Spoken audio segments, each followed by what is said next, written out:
Welcome to the Samuele Tini Show, where business, innovation and sustainability converge to drive progress. Are you ready to uncover solutions shaping our future? Let's dive in. Welcome to a new episode. Today we are going to discuss such an important topic, a topic that is under fire. We know there are backlash, you have seen on X discussion, and we want to go at the root of it. We want to discuss how companies are doing it, how they are fostering Jedi in a appropriate way, because we know it's such an important topic. And coming from Africa, for us, is at art. And we do it with an expert today, Ebony Adams from Pariveda. Thank you so much, Ebony, for being here with us today. Thank you for having me. I'm excited for this conversation. And Ebony, I've seen your resume. I mean, where we start, you are a speaker, a PhD, an author, an expert. I mean, I am humbled. I mean, I'm just a farmer here in Kenya. But I want to ask our question: who is Ebony? How could you share with our listener your journey? Absolutely. So I did not believe, there's no way that when I was young, when I was in college, even when I was in my 30s, that I thought I would be in the position that I'm in now, which is overseeing DEI, or JEDI as we call it, efforts, consulting company, a professional services company, because my background is in academia. I went to school to become an English professor, and that's what I did for a while. I was a child who always had a book in my hand, and so it seemed a natural sort of journey for me to pursue that as a career. I still love writing, reading, thinking about the written word, being in conversation with others, talking about the written word. But so much of the art that I was consumed with was made by marginalized people. And so I was always advocating for the inclusion of more marginalized people, either on my syllabi and my curriculum, in cultural conversations. So that just became more broadly my work. Right. And so I transitioned out of academia, moved into some progressive nonprofits, specifically feminist nonprofits, on the one hand, advocating for sort of better cultural analysis of the pop cultural products that we produce. It's work I did at Feminist Frequency. And then went from there to an organization called Women in Film, which advocates for gender parity in the screen industries. I'm now at Pariveda doing, DEI work in the for-profit space. Couldn't be more excited to be engaged in this work. But there's a definite through line from my background. And that through line is I've always wanted to involve more people in the conversation, bring more people into the picture, ask myself who's missing, right? And so whether I was addressing that lack in a curriculum, or whether I was addressing that lack in the hiring of female directors in Hollywood, or whether I'm now, addressing the lack of people of color, queer people, the disabled in positions of leadership at the corporate level, the work in many ways is the same. It's about saying who's not here and how do we get them here? And it's such an important question because sometimes, and even here in our work with the communities, we say, who is not here? I mean, we know the men sometimes, the leaders, but the youth, the women, the girl. So, and you try to get an holistic perspective of the community. And talking about Jedi is very important, and especially in your country. I mean, you are calling us from the US. We have got a lot of backlash against it, and also you also emphasize reading. You want to go beyond the traditional diversity initiative. So can you explain why Jedi is so important and what is the context that we're now in the US is bringing the discussion and the backlash that's we want to understand? It's interesting because you mentioned just offhand at the top of the show, you just need to take a quick look at X, or Twitter, as I still call it, to witness the vitriol, the hostility, the violence, the sort of overwhelming atmosphere of hate and anger that exists in the US right now. I'm not even on Twitter anymore. First of all, Elon's not going to get me to call it something else Twitter is what it was named. I'm gonna keep calling it Twitter. But I've migrated away because I simply I couldn't prop up that platform anymore with my presence there. Even just a small, a microscopic way I needed to do something. So I've migrated, like a lot of other people, to other platforms like Blue Sky. But when we talk about the backlash to DEI in the US, I want to start off by saying that no one from a marginalized background is surprised by what's happening right now in the US.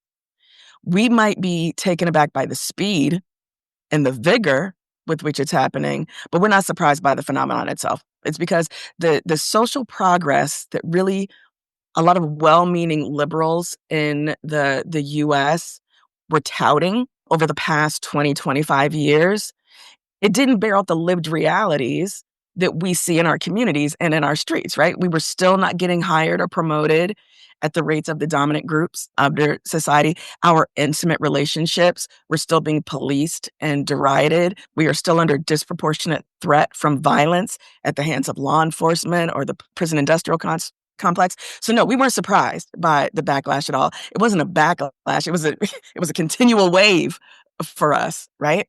And because we were not surprised, we were ready.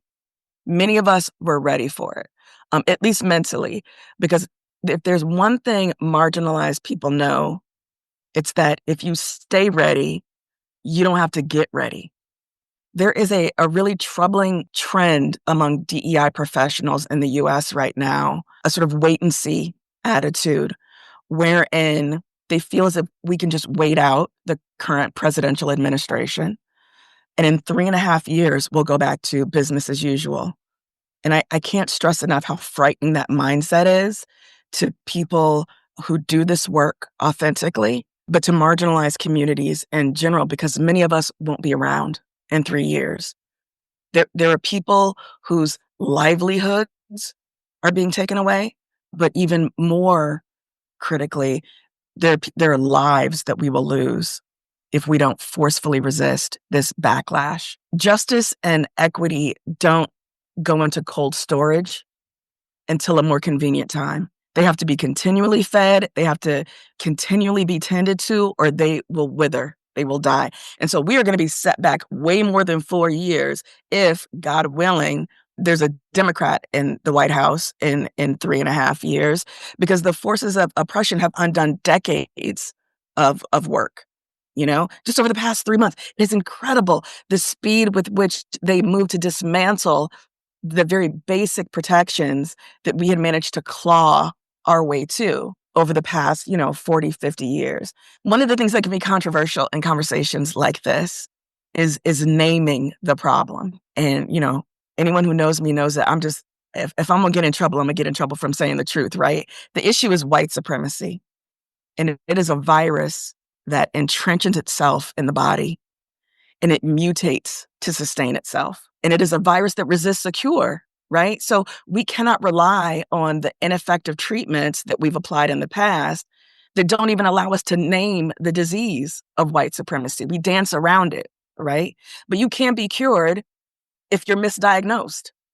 You can't be cured if you don't go to a specialist. So I think that traditional diversity initiatives represent the kind of medical interventions that haven't been interventions at all. They may have addressed some symptoms of the disease because that's easy. It's easy to find a Band-Aid and apply a Band-Aid.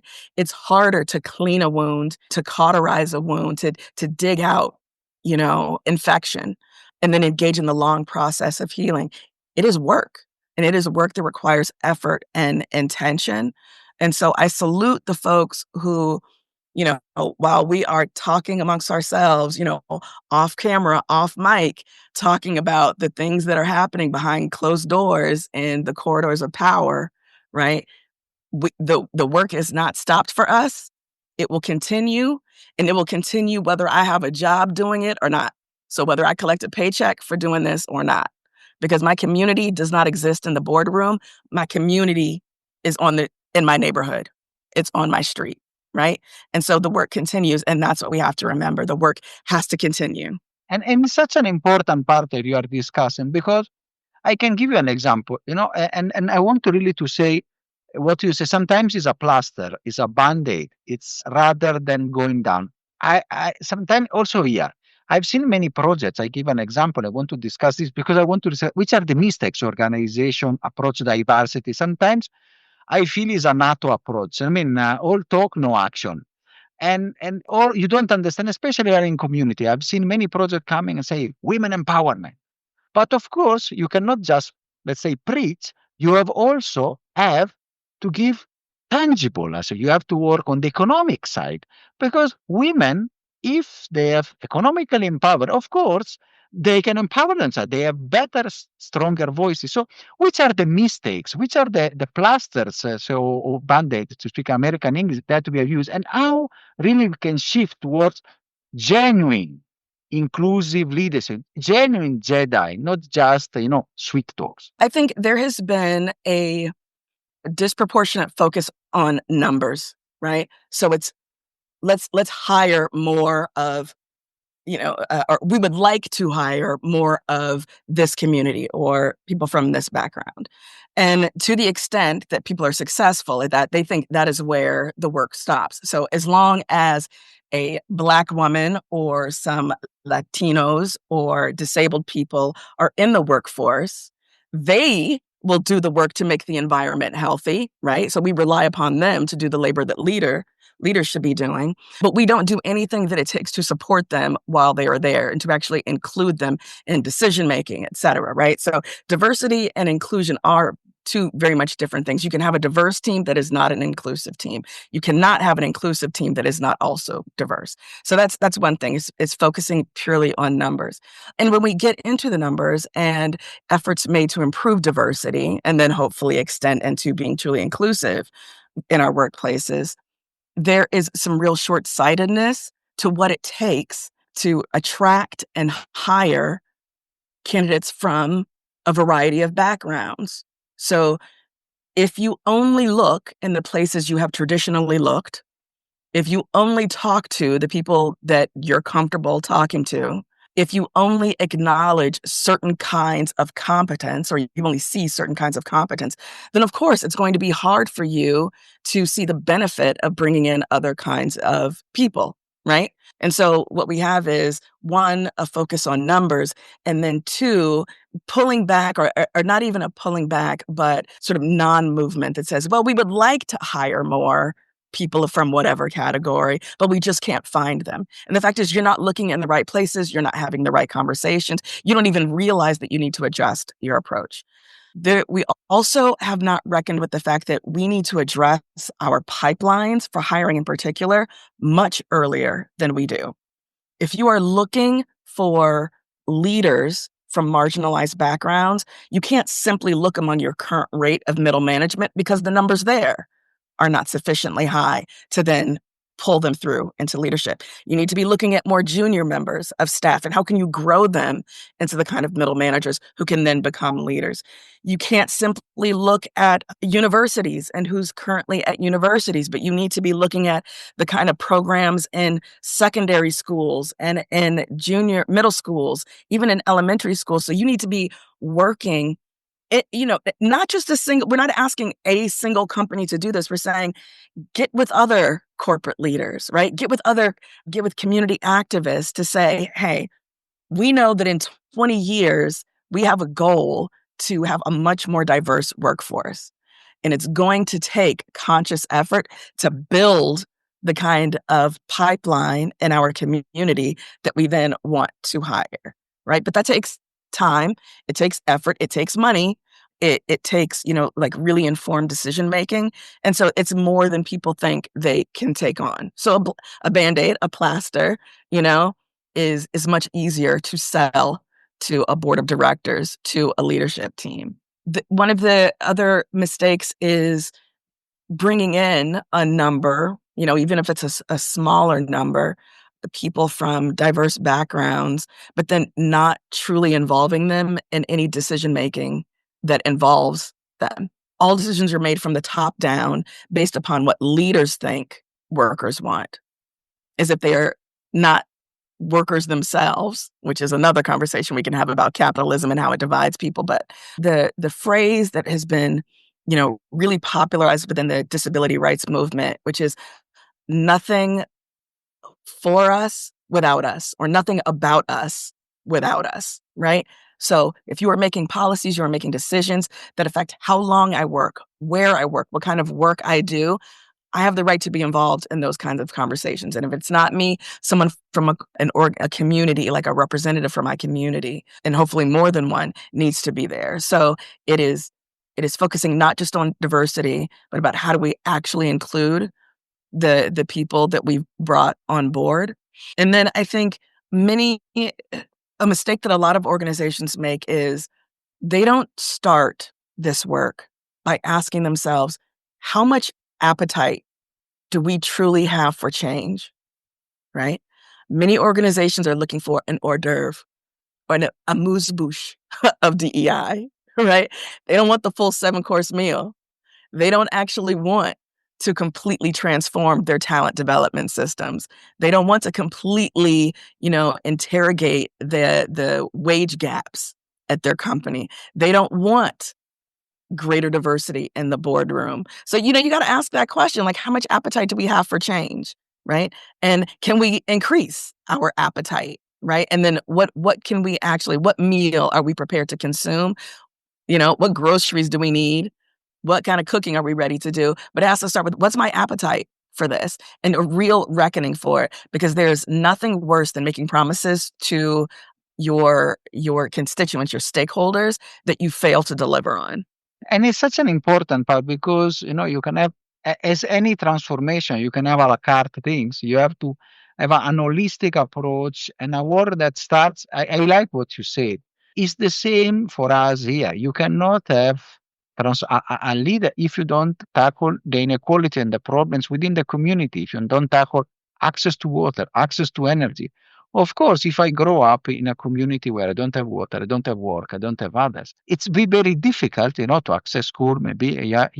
So it's an holistic problem where you have to a long time. Of course, political things is maybe 4 years, 2 years, 3 years. You need a 20, 40 years change.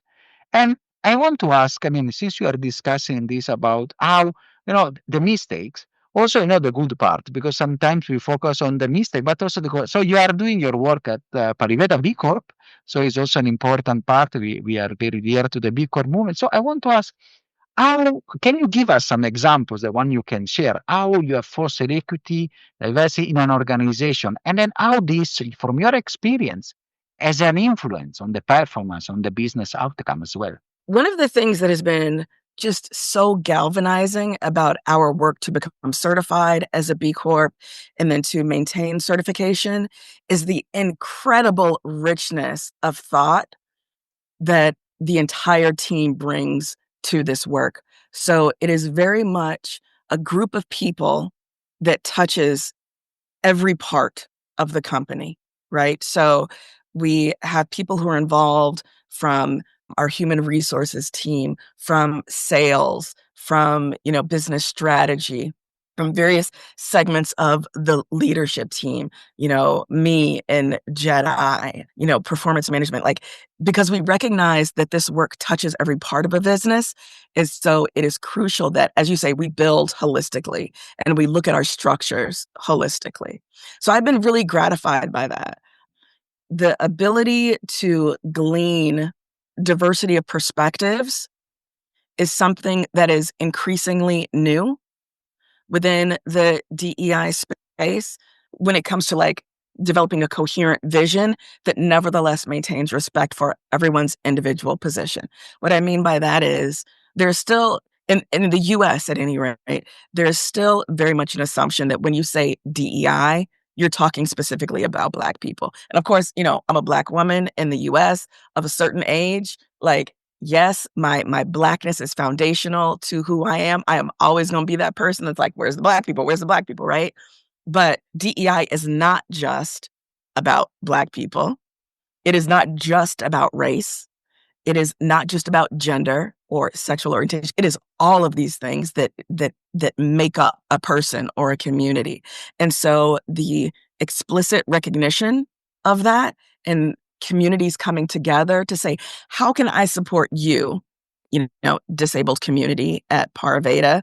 I come from maybe the queer employees group, but we want to make sure that, that we're talking to each other and that we're working in concert as much as possible. That's where the stuff gets done. That's where the magic happens. So I've been really gratified by that, the ways that that kind of mutual support and mutual aid that is occurring from the ground within companies. But I also, like, going back to this B Corp work at Pariveda, from the very beginning, our leadership has been intensely committed to it, providing the resources, having the conversations, being willing to make necessary changes, and to really think through what it means to be a company not just in 2025 operating at the top of its game, but what kind of company do we want to be in 50 years? And how can B Corp, offer guidance in that area so that we're not just, hopefully, profitable as a company, but also a company that is doing some good in the world. And that is the spirit of B Corp, a transformation, a way also to go beyond also the shortcomings of the capitalism. So not to go profit, but also purpose together. And I think you have discussed the purposeful paradigm, purposeful profit paradigm. You have discussed a lot about that. And you also have discussed a lot about teams, about discussion, especially in your book, about the teams and others. So I want to ask, within this work, how do you see also the future of the, let's say, human resources, especially in the age of AI? I know you are in a very, you are talking to us from one of the most developed area in the world, the California.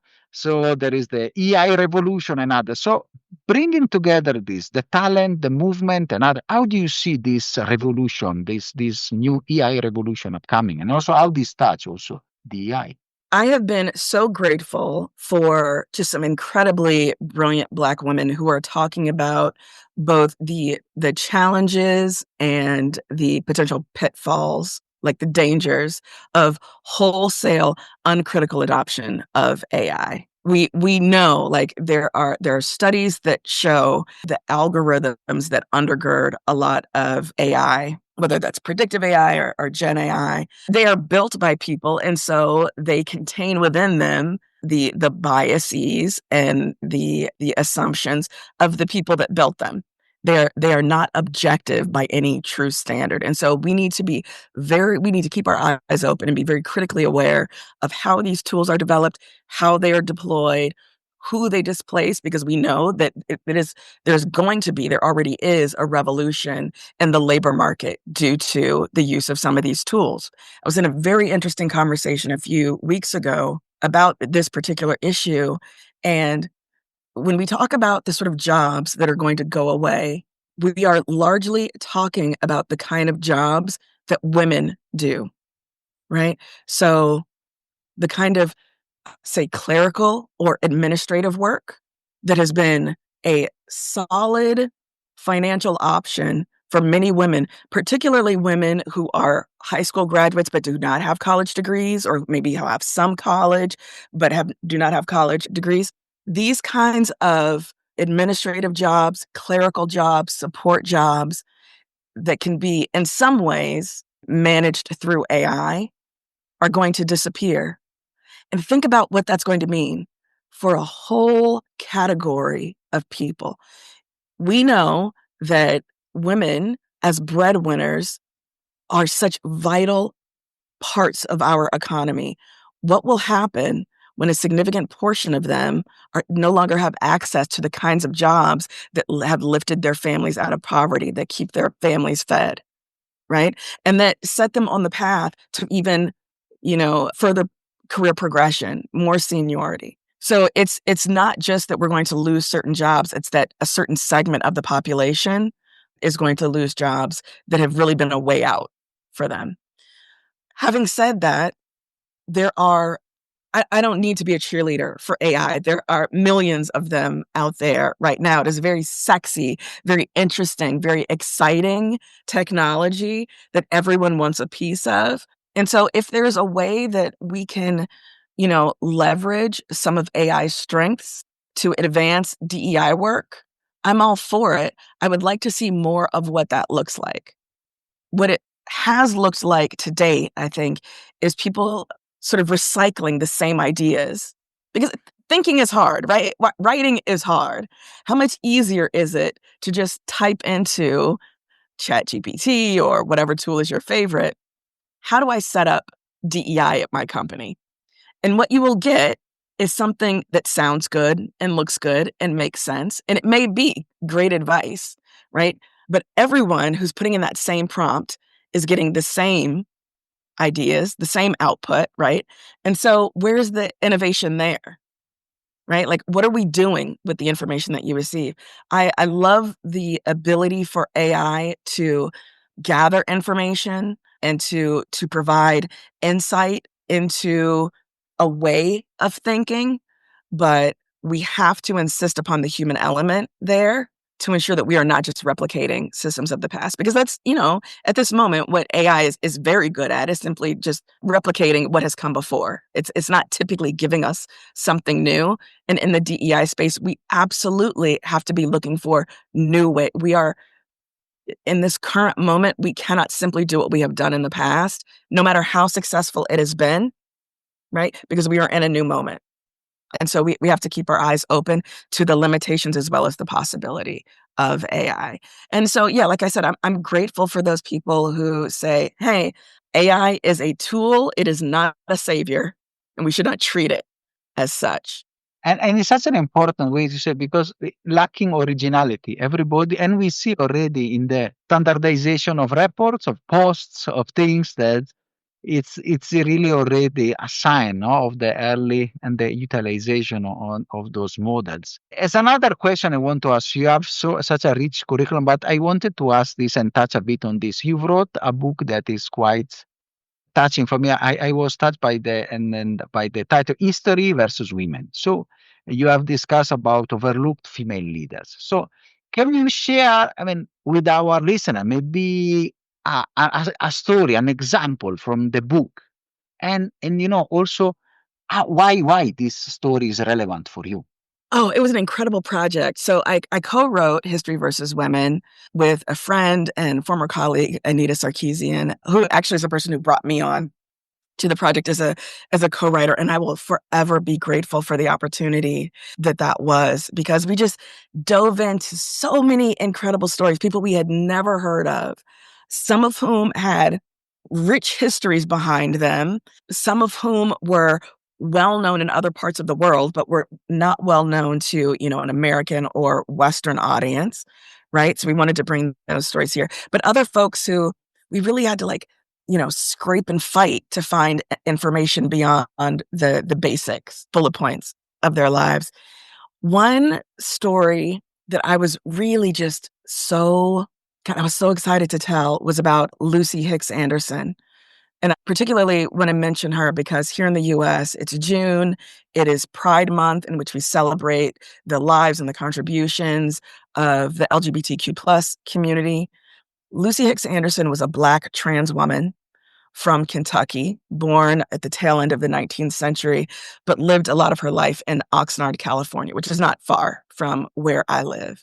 And I think about the fearlessness with which she had to greet each day to live authentically as herself, as a Black person, as a woman, and as a trans woman in the early part of the 20th century. Man, that stuff is hard now, okay?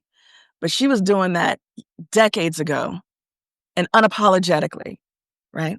Unfortunately, her story is not, sunshine and rainbows, because she came up against the violent opposition that many trans people face today, which is that there was very little understanding of gender identity, the complexity one could understand themselves that might be at odds with the sexual identity that they were born with. And so ultimately, the work that Lucy Hicks Anderson engaged in, profited off of, is the kind of work that many sexual gender minorities have to do, sex work. She engaged in that for a while, in addition to a lot of domestic labor. And it was because of her connection to sex work and the sex work community that ultimately she ran afoul of the law, and then trouble snowballed from there. So the brothel that she ran, a sex worker within that brothel is accused of passing an STD onto law enforcement. And of course, the issue is not the law enforcement officers who is engaging in illegal activity. The issue is, the women. It's always the women, right? So as part of this police sweep of Lucy's brothel, medical exams have to be performed on all of the women in the brothel, including Lucy. And it is at that point that the divergence from her gender identity and the sex she was assigned at birth is discovered. She is arrested. There are fraud accusations. She's on her second marriage at this time, had been collecting, veterans benefits via her marriage. And so just, spend some time in prison. And yet at no point does she recant, does she turn her back on what is a fundamental truth of who she is.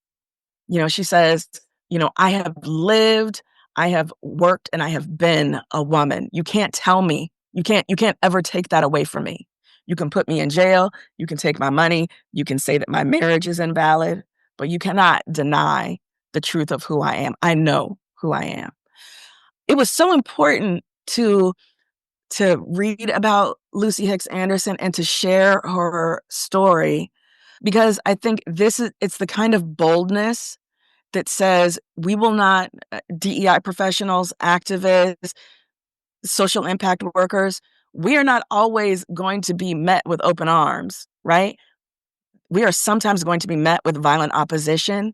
And so we need to be certain in advance of the depth of our conviction and the truths that we carry into battle, right? And so to have that message be exemplified by a Black trans woman early in the 20th century, I couldn't have been more blown away. I want more people to know about Lucy Hicks Anderson. I want everybody to know about her. And so I'm really grateful we were able to include stories like hers in the book. If I can wrap up with another Black queer woman, I would say, in the words of the inimitable Audre Lorde, our silence will not protect us. There is no safe space for those of us who are different or who want to do good in the world. So we have to use our voices. We have to speak up. We have to show up. We have to use whatever is within us to fight the voices that want to erase us from existence and erase our contributions from history. And thank you. And it's really, it's really powerful message. And thank you for sharing the story. I mean, I never heard about it, but it's really an important one. I'm sure not many people have heard it, even from the audience, but it's such an important, and it's really what you say. We need to raise our voices. We need to, even fight. And the people that do good, sometimes they have to be, shrewd enough also to do good in a way that also has an impact, and and not be taken for granted or for a ride sometimes, or by people that manipulating. The work that you're doing is different from the work that I'm doing, right? But it's all work for the greater good. So you might be someone who's comfortable on the front lines at a protest. You might be someone who's comfortable making phone calls to legislators. You might be someone who, you can tear it up in the kitchen. And so you can make food, for community gatherings. You might be someone who can write letters to prisoners, right? You can be someone who helps ensure that farmers in, underdeveloped countries have access to the kind of resources that will ensure that their communities get fed, right? So find your lane, find what speaking up means to you. It's not going to mean the same thing that it means to me, right? But we all have a role to play. We all have work to do. I cannot do your work. You cannot do my work because I'm me and you're you, but we all have something to contribute. And when we come together, no power that stands against us can withstand our collective energy when we really put our shoulders to the plow together. And this is such a powerful message. I wanted to ask as a closing, a message for our audience, but this is the message. Find your calling, find your calling, find your way. And it's such an important one, because not everybody is the same. Not everybody is, and also our listeners. So we have listeners who you say from all over the planet. Find a way to do good in your community. Find a way to choose good and work, for a better, more just planet, I would say. And Ebony, I mean, what I can say, I mean, we have spoken at length. It was such a wonderful episode, very powerful. I'm really pleased. It's been an honor hosting you. Thank you so much for this great episode. Thank you. I've loved this. Are you satisfied after this wonderful episode? Let's continue together our sustainability journey.